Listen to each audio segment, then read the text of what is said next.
Alright, here's some help on naming, especially with polyatomic ions. So we're going to be naming some ionic compound. First one is very simple. We've got calcium and phosphorus. If you look up at your periodic table, calcium is in the second family. It has a 2+ oxidation number.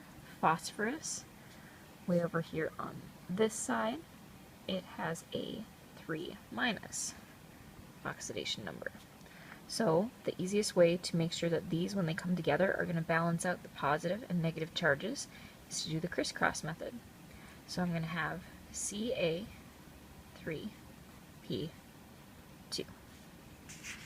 Next one is beryllium and oxygen. So I'm going to look up at my periodic table again. Beryllium also has a 2+ charge. Oxygen has a 2- charge. So I could crisscross here, but I don't need to, because 2+, 2-, it's already balanced. So this one's just going to be BeO. Now we need to name those. So we're going to look at our naming flow chart to figure out how we name these compounds. So here it is. Does the formula begin with a metal with more than one oxidation number? Is it in this list? None of those are in that list.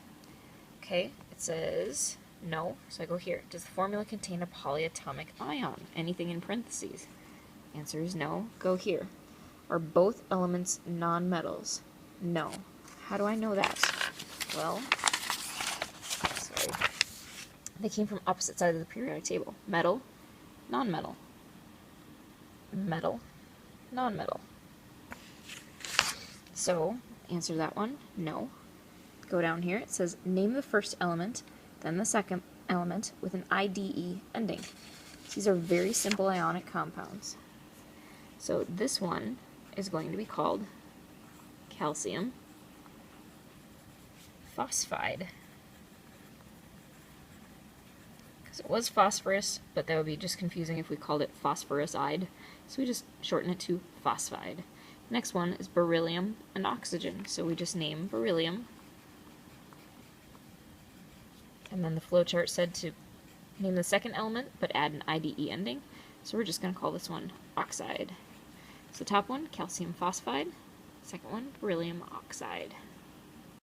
Alright, for these next examples, they give us the chemical name, and then we have to figure out the formula from that. So it's kind of working backwards from your flowchart. We've got magnesium nitrate. Magnesium nitrate. So magnesium is pretty easy. I know where that is on the periodic table. That's Mg. But nitrate, that doesn't follow our rules, because here we said if it's just the second element, it ends with an IDE ending. But it said if it's a polyatomic ion, then we name the polyatomic ion. Since this doesn't end in IDE, I know it's got to be one of those polyatomic ions. So let's check that sheet. Remember, yours is small and green. Mine is enormous. Let's look for, sorry, which one am I looking for? Nitrate. Nitrate's right here, NO3. It has a -1 oxidation number. NO3. And remember, magnesium had a 2+ oxidation number, and this has a -1 oxidation number. So I've got magnesium nitrate. Now these aren't balanced. We have 2 positives for every 1 negative, so we crisscross. And this becomes Mg. The 1 moves over here, so we don't need to move a 1.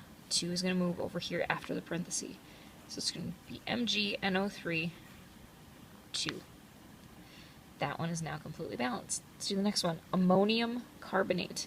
Ammonium is not on my periodic table, so I have to look at my polyatomic ion chart, see if I can find ammonium. Should be up at the top because they're kind of alphabetical.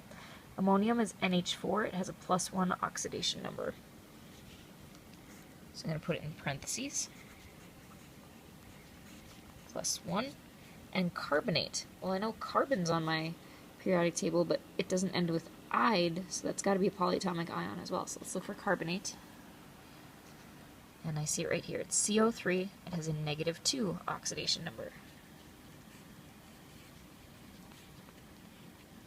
So we're going to crisscross again because we've got 1 positive and 2 negatives. Those need to balance out.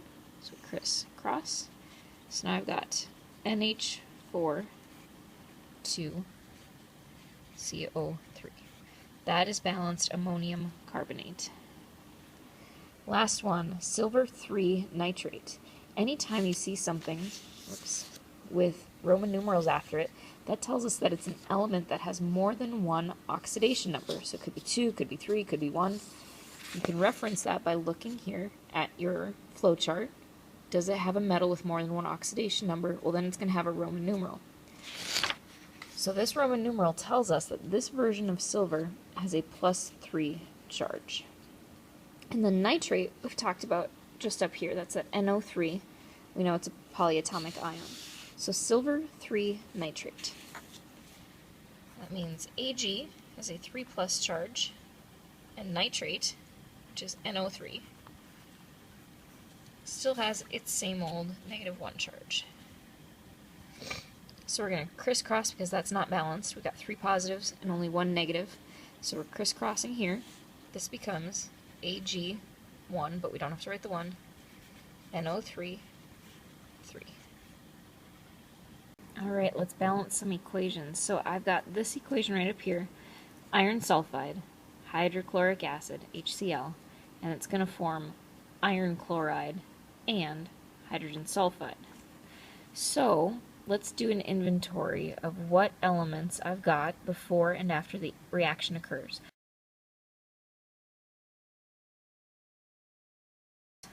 Two hydrogens, 2 chlorines. What's the only way to go from 1 to 2? By multiplication. You have to multiply by 2. So let's go to the before side of our equation, and we can only put a number in front.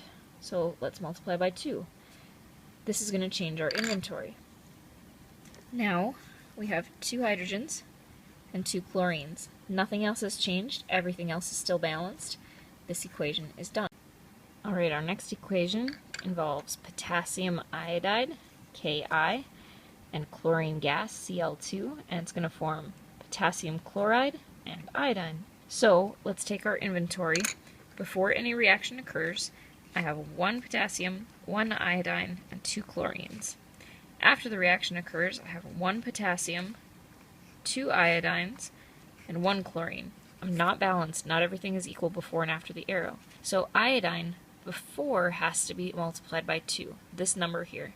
So let's look over here. Here's our iodine. This whole compound has to be multiplied by 2 in order to get it to balance. Can't just add a 2 at the end because that changes the actual chemical you're using. So now that I've added a 2, called a coefficient, in front of it, I need to change my inventory. Now I've got 2 potassiums and 2 iodines. So my iodines look fine, but suddenly now my potassium's not right. So to figure out my potassium, I have to look at this after number, and I'm going to have to multiply that by 2. So I'm going to look over here. Here's my potassium. I only have 1. I've got 2 on this side, but I've only got 1 on this side, so I need to multiply by 2. And then update my inventory. Perfect. Now my potassiums are perfectly balanced, but that also changed the number of chlorines that I have. Now that's at 2. So what happens if the equation is only partially done, if they want you to predict what's going to happen next? So in this case, I've got aluminum and sulfur. There's nothing left to trade places, there's nothing left to break down, so we know that these two, when they react, they're going to come together and they're going to make aluminum sulfide. AlS. Now, we need to look at their oxidation numbers to make sure that when we put Al and S together, that it's going to be positive-negative charges balanced. So, we know that Al has a +3 charge, S has a -2 charge, so we're going to do that crisscross method that we did last week. So we're going to have Al, 2, S, 3 to make that balanced. So let's do an inventory for this to balance the entire equation, now that we know what we're going to form. So I've got Al and S before and after they react. Before they react, I've got 1 Al and 1 S. After they react, I've got 2 Als and 3 S's. So I need to put some coefficients, some big numbers in on the before side of the equation. So to get from 1 to 2, I need to multiply by 2. So I'm going to multiply the amount of Al by 2. To get to 3 sulfurs, I multiply that by 3. So this means if you combine 2 parts aluminum to 3 parts sulfur in a beaker, stir it around, it's going to form a very stable compound of aluminum sulfide. Alright, let's look at another one where we have to predict what's going to happen in the reaction. So I've got sodium bromide and calcium hydroxide. I've put the charges in, the oxidation numbers in. This one you need to look at your polyatomic ion chart because it's in parentheses to figure out what the oxidation number is there. So I need to predict what's going to happen in this reaction. I've got a positive and a negative, a positive and a negative. We know that some sort of change has to happen, so in this reaction we're going to have them change partners. So this positive is going to switch partners, and this negative is going to switch partners to be over here. So the type of reaction is known as double replacement because we have 2 partners that are switching. So what are we going to form here?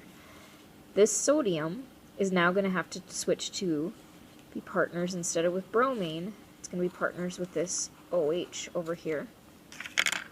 I'm going to grab another color. This calcium is now going to go with this bromine. Why don't the calcium and the sodium go together? Because they're both positively charged. Same charges repel each other. Remember, opposites attract. So when we mix them together, the opposite charges are going to attract. This positive to this negative, this positive to this negative. So what we're going to form out of this is going to be NaOH and CaBr. Alright, so now we need to worry about those oxidation numbers that we already filled in. Na had a +1, OH had a -1. If you look at those charges, this is already balanced. I don't have to do any crisscross, I don't have to add any little subscripts here to make that balanced. But this one, I have a 2+ on the calcium, and bromine has a 1- charge. This one is not balanced. This wouldn't actually stick together as is. So we need to do the crisscross method. We don't need to really put a 1 there, but we do need to put a 2 there. So now my equation on this side is NaOH plus CaBr2. Why didn't I move this number over? The reason why is because it's not actually part of the chemical. OH can exist even if there's not 2 of them. Calcium can exist whether there's 1, 2, 3, or 4. Doesn't matter. The only reason that this 2 was ever here is to make sure that calcium hydroxide stuck together. But now that we've broken it apart, you don't have to move that subscript over here. So now I've got NaOH and CaBr2. Type of reaction, double replacement. Now let's balance that reaction. So I'm going to fill up my little inventory sheet here. Move it over so you can see at the same time. How many sodiums do I have before? 1. How many bromines do I have before the reaction? 1. How many calciums? 1. How many OHs? 2. After the reaction, I've got 1 sodium, 1 OH, hydroxide, 1 calcium, 2 bromines. So we see 2 areas that were out of balance. The bromine and the hydroxide are out of balance. So I'm going to have to do something here. Let's start down here with the OH. I had 2 after I only have 1. So somewhere here on this after side, after the reaction, so after the arrow, I need to multiply whatever has OH in it by 2. So that means I have to go all the way back over here. Now that I've done that, I need to re-update my inventory. So now I've got my 2 H's on this side, like I wanted, but I've also got 2 more NAs. Sodium. Okay? Because you've multiplied the entire molecule by 2 by adding that. Shoot, now I ruined my sodium. Let's go over here. Now I have 2 after, but only 1 going in. So I have to put a 2 before here. Okay, now my sodiums are right, but now I've got to also apply that to bromine. So I've got 2 sodiums and 2 bromines. That actually helped me out. So if you look across, 2 sodiums, 2 bromines, 1 calcium, 2 hydroxides. And all I had to do is put a 2 in front of this molecule and 2 in front of this molecule. So my balanced chemical equation is 2 sodium bromine plus calcium hydroxide equals, or results in, 2 sodium hydroxide plus calcium bromide.